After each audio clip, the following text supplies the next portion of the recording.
घी का दिया लगाइए अगर चालीसा का पाठ कर रहे हो हनुमान जी का।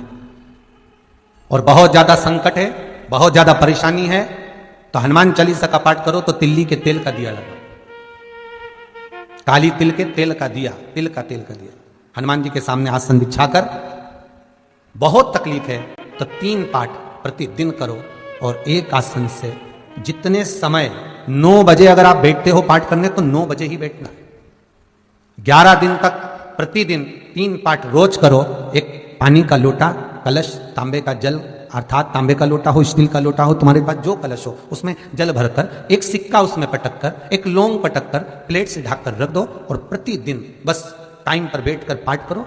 11 दिन पूर्ण होंगे, जिस कामना से आपने पाठ करा है बस वो सिक्का, वो लौंग कलश में से निकाल लो, जल का आचमन करो और जिस काम के लिए करा है वो जल उस प्रयोग में ले लो। उस प्रयोग, किसी से बात करने जाना है तो वो जल पी कर जाइए, कोई से हाथ मिलाना है तो वो सिक्का, वो लौंग अपने हाथ में रखिए, अपने साथ रखिए। कई लोग कहते हैं हम तो बहुत दिनों से हनुमान चालीसा पढ़ रहे हैं, हम बहुत समय से राम रक्षा स्तोत्र का पाठ कर रहे हैं, हम बहुत समय से ये कर, अरे तो उसको नियम से तो करो। हनुमान चालीसा का प्रागट्य केवल एक दिल से की गई स्तुति, हनुमान जी महाराज की स्तुति, राम जी महाराज की स्तुति तुलसीदास जी ने केवल दिल से करी थी, केवल मन से। और ये नहीं कहते कि हनुमान चालीसा पढ़ोगे तभी भगवान, नहीं नहीं, आप दिल से अगर भगवान को पुकार लीजिए, आप दिल से पुकारो उसको, वो आएगा।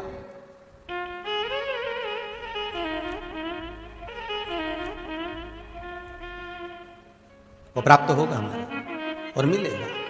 उसके मिलन में देरी नहीं हो सकती महाराज, उसके मिलने में कोई चूक नहीं हो सकती, बस मन से पुकारो। रोज हनुमान चालीसा पढ़ते, रोज शिव चालीसा पढ़ते, रोज सरस्वती चालीसा पढ़ते, कोई लक्ष्मी चालीसा पढ़ता, कोई कृष्ण चालीसा पढ़ता, कोई गोवर्धन चालीसा पढ़ता, नित्य प्रति हम भगवान की चालीसा पढ़ रहे हैं। पर हमने ये सोचा, कभी विचार करा कि इस चालीसा का मतलब क्या होता है?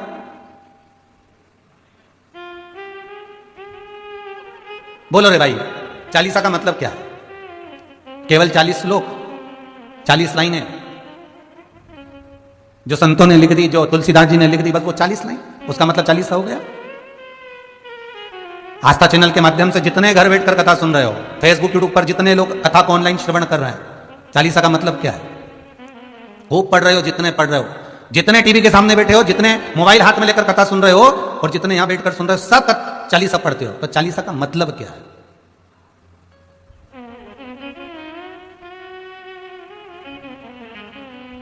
सबसे पहली चालीसा किसने रची थी? महाराज, सबसे पहली चालीसा। अगर कोई प्रश्न कर ले आपसे, बीच कथाओं में कई बार हमने भी आपको कहा कि सबसे पहली चालीसा की रचना श्री तुलसीदास जी ने करी थी। जिस समय तुलसी बाबा के पास में एक स्त्री आकर रो दी, नैनों से जल बह रहा है उस स्त्री के, और तुलसी बाबा भगवान की भक्ति में डूबे, राम नाम का स्मरण कर कर, रामचरितमानस का स्मरण कर कर गंगा के घाट से निकल कर जा रहे हैं, और वो स्त्री तुलसीदास जी के सम्मुख में आकर रुदन कर दी, तुलसीदास जी के सामने आकर रो दी, नैनों से अश्रु बह रहा है। क्या हो गया? मेरा पति। तुलसीदास जी को लगा क्या पता क्या बोलना चाहती है, अरे हुआ क्या? मेरा पति, मेरा पति 4 बार वो माता कहती है। तुलसीदास जी पूछते हैं हुआ क्या, ये तो बताओ। कोई कह रहा है कि मेरा पति मर चुका है। अरे क्यों चिंता करती है, गंगा का जल ले और शिव का स्मरण कर। तुलसीदास जी कहते हैं शंकर विश्वास रूपिणु, शिव विश्वास है, शिव का स्मरण कर, जा ये गंगा का जल लेकर तो शंकर जी का नाम लेकर तेरे पति पर छीट पिला।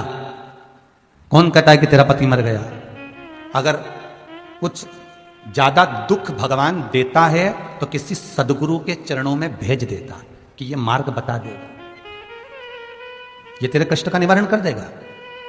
अगर कोई दुख आया, कोई तकलीफ आई, कोई कष्ट आया तो किसी सदगुरु की शरण में, किसी संत की शरण में, किसी ज्ञानी की शरण में भगवान भेज देता है, जा वहां पहुंच जा, होगा। क्यों चिंता करती है, ये जल ले जा। अब रुदन इतना कि पति चले गए और बाबा कह रहे हैं कि गंगा का जल ले जा रही, गंगा तो अविरल बह रही है। पर कहा निर्मल मन सो मोहि पावा। भक्ति अगर विश्वास प्रबल है, भरोसा अगर दृढ़ है और विश्वास अगर दृढ़ है तो पत्थर में से जब भगवान प्रकट हो जाता है तो गंगा का जल भी अपना काम कर जाता है, अगर विश्वास है।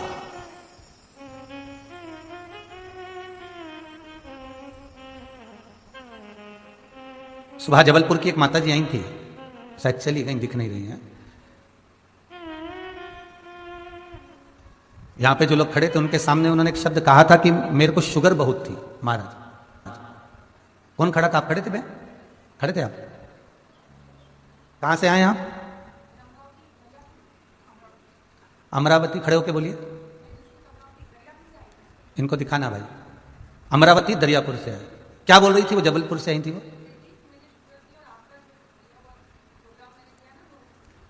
बेलपत्र वाला तो शुगर उसकी आराम से हो गई बिल्कुल, अब ना ऊंची जाए ना नीची जाए। ये विश्वास है, ये बाबा की कृपा है। अगर विश्वास है शंकर पर, अगर भरोसा है मेरे शिव पर, उसका एक ही कहना था महाराज जी बस शुगर बहुत ऊंची नीची हो रही थी। कथा एक बार सुन ली, आपने कहा था बेलपत्र चढ़ी हुई शिव जी की खाना है, बस पाई। आज संपूर्ण तरह से सुखी हो गई। जहां इंजेक्शन लगते थे रोज लगाकर खाना खाती थी वो सब बंद हो गया। ये बाबा की कृपा। भरोसो दृढ़ इन चरणन केरो श्री वल्लभ नक्षत्र चटा बिन सब जग माही अंधेरो। अगर विश्वास है तो शिव है। अकाल मृत्यु वो मरे जो काम करे चंडाल का, और काल उसका क्या बिगाड़े जो भक्त हो महाकाल का। जो शंकर की उपासना करता है, जो शिव की आराधना करता है, वो दुख कैसे पा सकता? आया मान लो कर्म के दंड के अनुसार दुख आ भी गया तो बाबा उसको हर लेगा, धीरे धीरे हटता है। भगवान को तुम सोचो कि बिल्कुल तुम आज के जमाने के लोगों को तो एकदम चमत्कार चाहिए कि हमको तकलीफ ही ना तुरंत मिट जाए। तो भगवान कहता है मैं भगवान हूं, और भगवान का मतलब होता है तेरे भवन के अंतर्गत गमन करने वाला, रहने वाला, तेरे भीतर, तेरे अंदर, तेरी चित्तवृत्ति में, तेरे मन के अंदर। मैं मंदिर में नहीं रहता, मैं देवालय में नहीं रहता, मैं तेरे चित्तवृत्ति में, तेरे भीतर, तेरे मन में निवास करता हूं। और जिस दिन तेरे भीतर विश्वास प्रकट हो जाता है, भगवान कहते हैं उस दिन मैं बाहर निकल जाता हूं, अपने आप तेरे सामने आ जाता हूं, तेरे दुख को काटने के लिए, तेरी तकलीफ को, तेरे कष्ट को मिटाने के लिए भगवान स्वतः प्रकट हो। जब राम जी महाराज ने सेतु बनाने की विचार करा, कब करा? जब राम जी महाराज पूर्ण तरह से मेरे रामचंद्र भगवान समुद्र से विनती कर लिए, हनुमान जी से बोल लिए, सबको कह दिए, सारी तरह से जब श्री राम जी महाराज देख लिए कि अब ये काम नहीं हो सकता, तब मेरे राम जी ने विचार कर लिया अब कोई राह दिखा सकता है तो वो शंकर दिखा सकता है। तो लंका में चढ़ाई करने से पहले, सेतु बांधने से पहले भगवान शंकर की स्थापना कर दी, शिवलिंग की प्राण प्रतिष्ठा कर दी, शंकर के शिवलिंग को विराजमान कर कर पूजन कर दी कि हे भोलेनाथ अब मार्ग कोई नहीं बता सकता, आप बता सकते, अब आप प्रकट होइए। और जब इस मन से, इस चित्त से, इस वृत्ति से विश्वास जब प्रकट होता है तो वो एक बिंदु के रूप में प्रकट होता है। वो सामने मेरा शिव आ गया और सामने जब भगवान शंकर आए और शिव जी ने कह दिया आपने सेतु बांधना तैयारी करो, आप चिंता ना करो, बांधो अब सेतु। तो महाराज विश्वास हमें प्रबल करना है, हमारा भरोसा, हमें दृढ़ता, हमें प्रखर करना। आज के जमाने में लोग बहुत जल्दी डिग जाते हैं, बहुत जल्दी डोल जाते हैं। तुरंत थोड़ा सा दुख आया, तकलीफ आई, कष्ट आया, यहां चले गए, वहां चले गए, पहले इनसे कह दिया, उनसे काम नहीं बना, उनसे कह दिया, उनसे काम नहीं बना, उनसे कह दिया, उनसे काम नहीं बना, उनसे कह दिया। सारे जगत में जब डोल लिए, सारे जगत में जब विनती कर ली, सारे जगत में जब घूम कर आ गए, तब अंत में तब भगवान के पास आकर बैठे। और निवेदन यह है, शिव महापुराण ये कहती है, 24,000 श्लोकों की श्रृंखला ये कहती है, 12 संहिताओं का ये सुख कहता है कि सबसे पहले अपने मन की बात अपन भगवान को जाकर कह दें, अपने इष्ट देव। और हम ये भी नहीं कहते कि तुम शंकर जी से कहो, आपकी जिससे अच्छी पटे उसे पटा लो। राम से पटे तो राम जी को पटा लो, भगवान कृष्ण से पटे तो भगवान कृष्ण को पटा लो, देवी जी से अच्छी बने तो माता जगदम्बा को पटा लो, अगर शंकर से अच्छी बने तो भगवान शिव को बना लो, तुम्हारी जिससे अच्छी बने उसको बनाओ, उससे जाकर विनती करो, उससे जाकर निवेदन करो, वो सुनेगा, वो पाएगा। फिर वही बात है महाराज, बहुत ध्यान से सुनना, अगर घर में धन होगा तो चोरों की नजर, चोरों की दृष्टि अवश्य होगी, और सुंदरता होगी तो लुच्चों की दृष्टि अवश्य होगी, और यदि शंकर की भक्ति होगी तो भोलेनाथ की दृष्टि जरूर होगी, ये पक्का। वो विश्वनाथ आप पर दृष्टि रखेगा, मेरा शंभु आपको देखेगा, इसको दुख क्या, इसको तकलीफ क्या। उठा गंगा का जल और ले जा, उठा गंगा का जल। स्त्री कहती है तुलसीदास जी के सामने, सबसे पहली 40 की रचना तुलसी बाबा करें, इधर देखिएगा कथा पर, उठा गंगा जल चली जा। तो स्त्री कहती है कि ये गंगा का जल तो मेरा पति भी घाट पर पड़ा है गंगा के, मेरा पति गंगा के घाट पर ही पड़ा है, और मैंने कई बार गंगा का जल उस पर डाल भी दिया है, पर वो उठ नहीं रहा। मैंने कई बार गंगा का जल डाला पर वो उठा नहीं। मैंने कई बार गंगा का जल छीट दिया पर वो उठ नहीं रहा। सब कह रहे हैं वो मर चुका है, वो मर गया। तुलसीदास जी बोले अरे विनती को स्वीकार कर, तू गंगा का जल उठा और ले जा। तो यही तो गंगा बह रही है उस घाट से, यही तो गंगा बह रही है। महाराज बहुत अंतर है, बहुत ध्यान देना। जब तक विवाह नहीं होता ढेरों लड़कियां देखी जाती है, जब तक विवाह नहीं होता ढेरों लड़के देखे जाते हैं, पर जिस समय पर विवाह हो जाता है लड़की ना अन्य लड़के को देखती है, ना अन्य लड़का किसी अन्य लड़की को देखता है। किसी लड़की को संबंध बन गया, पति पत्नी का संबंध हो गया। उसी तरह गंगा तो अविरल बह रही है, पर किसी सदगुरु ने, किसी संत ने अगर कह दिया कि तू गंगा का जल ले जा, मतलब अब यह संबंध पक्का हो गया। श्रीमद् भागवत में एक भजन आप हमेशा सुनते आए होंगे महाराज। सत्संग ने मेरी बात चलाई, सतगुरु ने मेरी कीनी रे सगाई। गुरु को बुला के मेरे फेर डलवा दो, और मुझे मेरे कान्हा की दुल्हन बना दो। हमेशा अपन भागवत जी में ये भजन बहुत सुने महाराज कि जब गुरु सदगुरु कोई संत एक बार भावर डलवा देता है, बस वो संबंध फिर पक्का हो गया। अभी तक गंगा बह रही है, तूने गंगा का जल उठाकर डाला भी पर पति जीवित नहीं हुआ। तुलसीदास जी कह रहे गंगा ले जा, तो फिर स्त्री फिर बोली मैंने कई बार डाल दिया पर जीवित ही नहीं हुआ। अच्छा किसी को कोई बता दे सियोर वाला महाराज ये बोला है और तुम ये उपाय कर लो, तो हम तो कब से दिया लगा। सब कह रहे हैं वो मर चुका है, वो मर गया। तुलसीदास जी बोले अरे विनती को स्वीकार कर, तू गंगा का जल उठा और ले जा। तो यही तो गंगा बह रही है उस घाट से, यही तो गंगा बह रही है। महाराज बहुत अंतर है, बहुत ध्यान देना। जब तक विवाह नहीं होता ढेरों लड़कियां देखी जाती है, जब तक विवाह नहीं होता ढेरों लड़के देखे जाते हैं, पर जिस समय पर विवाह हो जाता है लड़की ना अन्य लड़के को देखती है, ना अन्य लड़का किसी अन्य लड़की को देखता है। किसी लड़की को संबंध बन गया, पति पत्नी का संबंध हो गया। उसी तरह गंगा तो अविरल बह रही है, पर किसी सदगुरु ने, किसी संत ने अगर कह दिया कि तू गंगा का जल ले जा, मतलब अब यह संबंध पक्का हो गया। श्रीमद् भागवत में एक भजन आप हमेशा सुनते आए होंगे महाराज। सत्संग ने मेरी बात चलाई, सतगुरु ने मेरी कीनी रे सगाई। गुरु को बुला के मेरे फेर डलवा दो, और मुझे मेरे कान्हा की दुल्हन बना दो। हमेशा अपन भागवत जी में ये भजन बहुत सुने महाराज कि जब गुरु सदगुरु कोई संत एक बार भावर डलवा देता है, बस वो संबंध फिर पक्का हो गया। अभी तक गंगा बह रही है, तूने गंगा का जल उठाकर डाला भी पर पति जीवित नहीं हुआ। तुलसीदास जी कह रहे गंगा ले जा, तो फिर स्त्री फिर बोली मैंने कई बार डाल दिया पर जीवित ही नहीं हुआ। अच्छा किसी को कोई बता दे सियोर वाला महाराज ये बोला है और तुम ये उपाय कर लो, तो हम तो कब से दिया लगा रहे हैं परिंडे के पास, हम तो कब से मंदिर जा रहे हैं, हम तो शंकर जी के मंदिर कब से जा रहे हैं, पर अभी तक तो फायदा ही नहीं हुआ। हम तो कब से कर रहे हैं और तुम तो अब बता रही हो, हमने तो कितनी बार कर लिया। अब बताया ना, अब जा।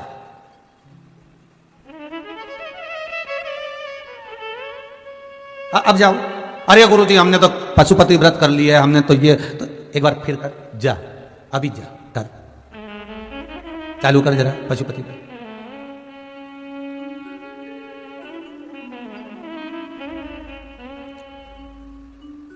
अब फिर बोली गुरुजी अभी नवरात्रि आ रहे हैं, तो यूं बोली कि बीच में जब फोन आए कई लोग हमें नवरात्रि आने वाले, तो हम सोमवार का व्रत और नवरात्रि का व्रत एक साथ कर सकते हैं। हमने कहा बहुत बढ़िया।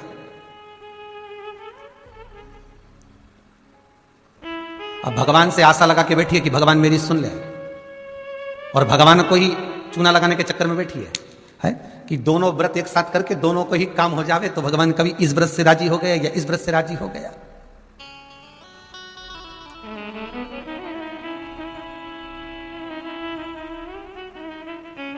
महाराज जाओ, ये गंगा जी का जल उठा लो और ले जाओ, पति पे छीट दो। विश्वास अभी भी नहीं जागा उसको, उस स्त्री का विश्वास देखिए अभी भी नहीं जागा। और विश्वास ना जागा तो फिर कह रही है, बाबा अगर आप चलो ना, आप कह रहे हो कि पति जीवित हो जाएगा, तेरा अखंड सौभाग्य हो जाएगा, तो एक क्षण के लिए आप चलकर हाथ रख दोगे ना तो काम हो जाएगा। तुलसीदास जी ने कितनी सुंदर बात कही उस नारी से, माता जब तुम गुरु के वचन पर विश्वास नहीं कर पा रहे हो तो गुरु पहुंच भी गया तो क्या विश्वास रहेगा। माता केवल आप ये जल ले जाओ और आप छीट दो, ले जाइए जल उठाकर। अब सोचा, अब ले जाती हूं। और फिर भी कह रही है, गुरुदेव कुछ कृपा, गुरु जी के उठा लो। पानी का लोटा भरकर लेकर गई, पति पर छीटा, पति जीवित हो गया। पति तो जीवित हो गया, अकबर को सूचना मिल गई। और अकबर को सूचना मिली कि एक संत ऐसा है कि मरे हुए को भी जिंदा कर देता है। अकबर ने कहा बुलाओ उसको, हमारे राज्य में, हमारे क्षेत्र में ऐसा संत कि मरे हुए को जिंदा कर दे तो वो तो हमारे पास रहना चाहिए। मान लो हम कभी मर गए तो हमारी पत्नी उससे कह के हमें जिंदा तो करा दे। बुलाओ जरा संत को। तुलसीदास जी आए अकबर के यहां। महाराज, अकबर ने कहा हमने तुम्हारा बहुत नाम सुन रखा है। जी महाराज, तुम मरे हुए को जिंदा कर देते हो। तुलसीदास जी बोले, ये तो कोई हो सकता है क्या कि मरे हुए को जिंदा कर देते हो? नहीं नहीं, घाट पे एक महिला आई और उसका पति मर चुका था और तुमने जिंदा कर दिया। अरे तुलसीदास जी कहे, महाराज ये तो व्यर्थ की बात है, वो तो बेचारी रोती हुई आई थी, मैं गंगा का स्नान कर कर आ रहा था, हाथ में गंगा जल था मेरे पास में, बाजू में रामचरितमानस थी, भगवान राम का नाम लेते हुए आ रहा था। अब उसको रोता हुआ देखकर मैंने कहा काहे को चिंता करती, तेरा पति जीवित हो जाएगा, बस इतना कहा और वो पानी लेकर चली गई और छीट दिया, जीवित हो गए। हो सकता है उसकी श्वास कहीं अड़ गई होगी और उसने पानी पिलाया और बच गई होगा। महाराज मेरा कोई भाव नहीं, पूरे नगर में बात हो रही है कि आप मरे हुए को जिंदा कर देते हो। प्रैक्टिकल करवा, एक मुर्दा लेके आओ, मुर्दा रख दिया। तुलसीदास जी का इसको जीवित करो। तुलसीदास जी बोले ये तो कभी हो ही नहीं सकता, मरे हुए को कौन जिंदा करे? नहीं नहीं नहीं, जिंदा तो करना पड़ेगा, जीवित करो। अगर ये जिंदा नहीं हुआ तो तुम मरे। तुलसीदास जी के अच्छे फांसेदार बताओ।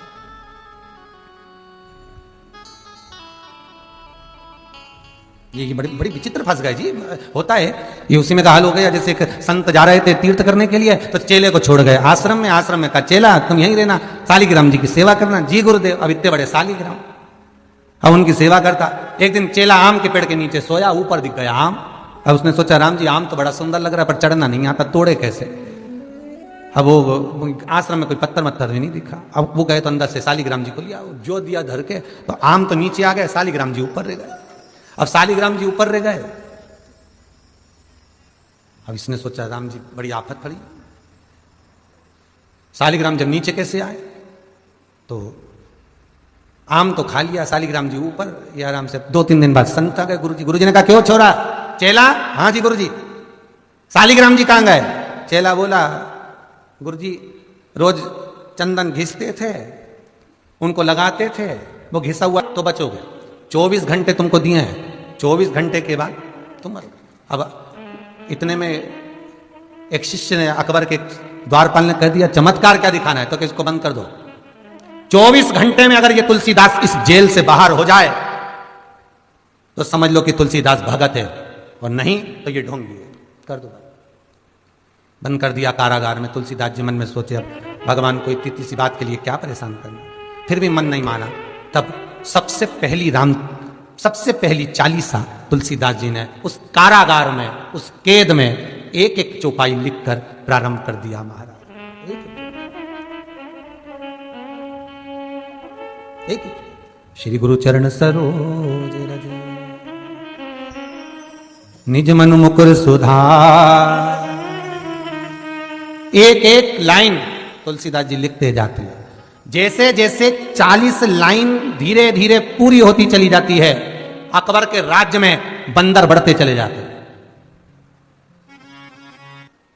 जहां 40 लाइन पूरी, बंदरों का आक्रमण भयंकर, पूरी अकबर के राज्य को तहस नहस कर दिया।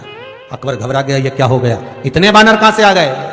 सैनिक बोला वो राम का भगत है, हनुमान आ गए, छोड़ो अब जल्दी से, अगर वो नहीं छूटेगा तो सारे बानर नष्ट कर देंगे। तब 40 साल पूरी हुई।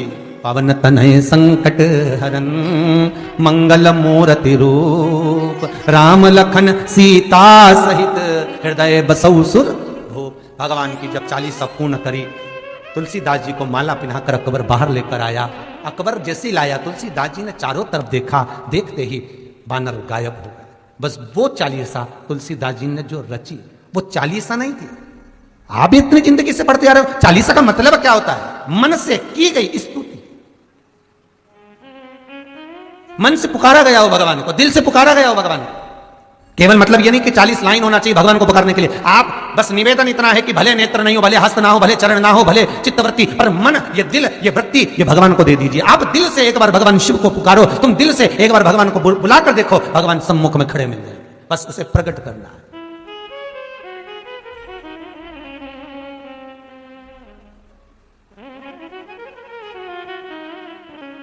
खूब मथो, दूध को दही बन गया, दही का मक्खन, मक्खन का घी बन गया, और वो घी निर्मल भाव को प्रकट कर दिया। देखो कीमत बड़ी है अपने आप। दूध की कीमत कितनी है? 40 रुपया किलो, ठीक है। दही बन गया, हो गया 60 रुपया किलो। 60 से फिर मक्खन बन गया महाराज, हो गया 100 रुपया किलो।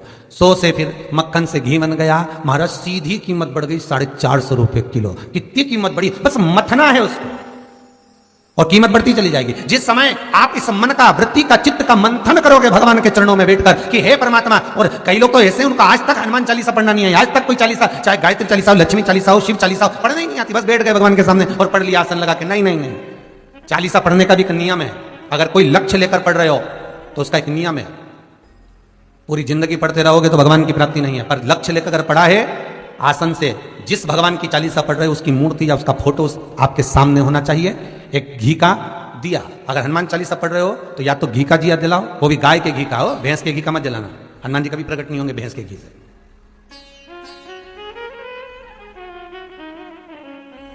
फिर वही वाली बात आ गई जो पहले कथा में कहा, अपने लिए अच्छा वाला घी छाट के लाना, अच्छी कंपनी का लाना। और जब यज्ञ करने बैठे, पूजन करने बैठे, हवन करने बैठे, भगवान का कोई पाठ पूजन करवाई, पूजा वाले दुकान पे बोलना कि पूजा का घी चाहिए।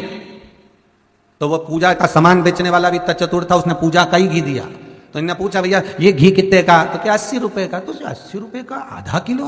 तो क्या पूजा का है? विचार करिए जरा। अब और मांग कितना रही है? बस बेटा सीए में पास हो जाए भगवान, इसीलिए मेरा पूजन कराई। अब भगवान बोल रहा 80 रुपया का घी हमको लगा रही चूना, 80 रुपया का, और वो भी पूजन वाले की दुकान पे जाके। अरे हमारी सीहोर में घड़ी पूजा की दुकान है, हम अब कई परिचित हैं, उनके यहाँ चले जाते हैं। हमने पूछा क्यों रे तुम्हारे तो सारा अगरबत्ती रखी, धूप बत्ती रखी, दिया बत्ती रखी, सारी रखी, ये घी का पैकेट भी रखा, उसमें नाम भी लिखा है, ये काय का घी असली है भगवान की? अरे गुरु जी कोई असली है? बस घी है, उस पर लिखा है शुद्ध घी। तो मैंने कहा शुद्ध घी तो लिखा है, पर ये कितने का है? 65 रुपए का डब्बा है। हमने कितने किलो का? आधा किलो का। हमने कहा वाह, काय के लिए होता है? क्या लोग लेके जाते हैं हवन पूजन के लिए? हमने भी सोचा वाह रे विश्वनाथ वाह, क्या के एक बंगला बना दो भोलेनाथ, क्या के सर्विस लग जाए भोलेनाथ, फिर के बहू को छोरा हो जाए भोलेनाथ। अब भोलेनाथ जी से पूछा ये देते क्यों नहीं? तो भगवान भी बोले बस वो पूजा वाली दुकान का 80 रुपए में काम चला रही है और ढेरों का मांग रही। अब बताओ, तुम सोचो कि भगवान क्यों प्रसन्न नहीं हो रहा? मेरा निवेदन केवल इतना सा है, तुम भगवान को लाखों का मत दो, करोड़ों का मत दो। भगवान कभी आकर नहीं बोलेगा कि मुझे करोड़ों का रुपया देना, भगवान कभी आकर नहीं बोलता कि मुझे लाखों का धन देना, भगवान कभी आकर नहीं कहता कि मुझे आभूषण देना, भगवान कभी आकर नहीं कहता कि मुझे वस्त्र देना। भगवान केवल एक बात कहता है कि तुम अपना दिल देना, अपना मन देना, चित्त वृत्ति देना। तुम अपना मन तो दो,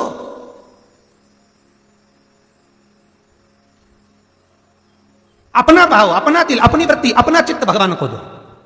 पर महाराज वही तो नहीं दे पाते। दिक्कत तो वही है ना, सबसे बड़ी बात, तकलीफ तो यही है।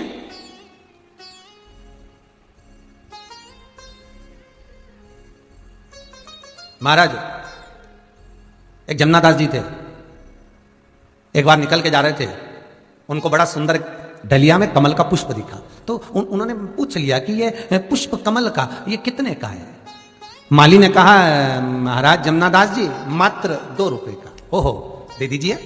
कहाँ ले जाना है? जमनादास जी बोले मैं श्रीनाथ जी जा रहा हूं नाथ द्वारा, तो श्री जी बाबा को दूं।